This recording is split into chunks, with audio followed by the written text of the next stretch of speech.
whether or not it's Those eyes are like So it's Duncan MacLeod from the Primate Live. Hi, Duncan. Right. Was it your boyhood dream to grow up and be a famous penguin? Isn't it everyone's? Yeah, of course. Unless you get to wear a suit. Like a second-tier penguin. No, come on. Come on, you know. Actually, I do. I love playing Kowalski. It's very satisfying. It's very good. It's very rewarding. Cool. And there's a penguin movie that's being made right now, too. I was going to ask you about that. Can you tell us anything about the spin-off from that? Or? I have to say, I know I've been kept in the dark a bit, but I have done a little bit of recording for it. So. Okay. You're not directing? No, not that. It's being directed by a man named Simon Smith. Okay, cool. With Puss, though, what was your biggest learning curve coming out of the Shrek directing sphere into doing a Puss spin-off movie? What did you kind of take out of that? What I took from it was really going into it. I just saw it as an opportunity.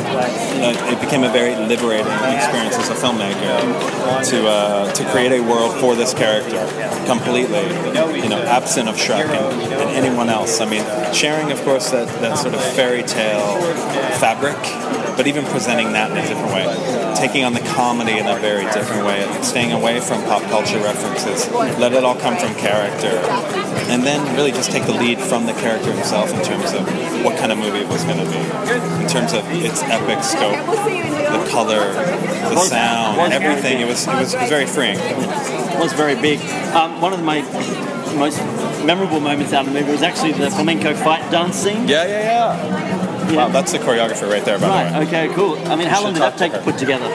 That was such a tough scene to crack. I would say, and there's about 30 scenes in the film.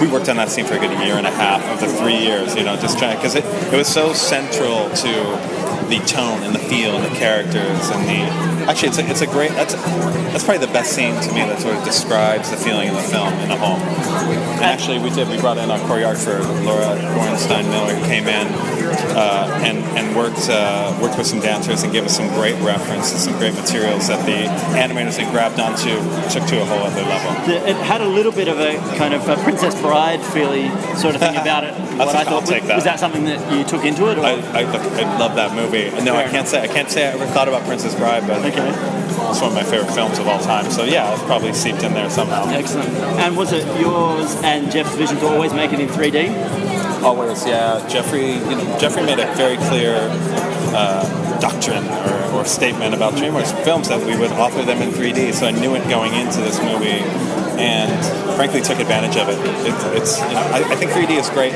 when it's appropriate. Certainly for Puss in Boots, it was utterly the way to go. I mean, we knew it was going to be the scope of this film was going to be large and exciting and a reflection of Puss in Boots. So the only thing we had to do was approach it as a storytelling tool purely. And we knew we'd have the detail in the world and the architecture and the fur and the atmosphere. That as long as we were telling story with it, it would become an immersive experience without being intrusive, without ever snapping you out of the movie. So hopefully it's something you feel. Yeah, and it never seemed as though it was like an afterthought. It always seemed like it was always part of the process from the work. Look, it was. I mean, a big part of it too, our cinematographer is Gil Zimmerman. Gil was a cinematographer on How to Train Your Dragon, which to me, I mean, aside from I have Avatar here and How to Train Your Dragon, to me they're landmark 3D films. So Gil brought so much experience to this movie. He's such a great storyteller with a camera that. And I think he raised the bar on Puss in Boots. Certainly did. And for you personally, are you looking at doing live action from here on in, or are you going to stay with the animation genre? I love the process of animation. If the opportunity came up, I would love to make a live action film, but I just, and in some ways, I feel like I'm just getting started in the world of animation. So. And because I am from the Primate Live, I have to ask you the question: what kind of primate do you think that you are? A gorilla, a chimpanzee, an orangutan, or a silverback, and why? Oh wow, man! All of the ape family, which is good because if I had to narrow it down, it would be some sort of monkey. I don't.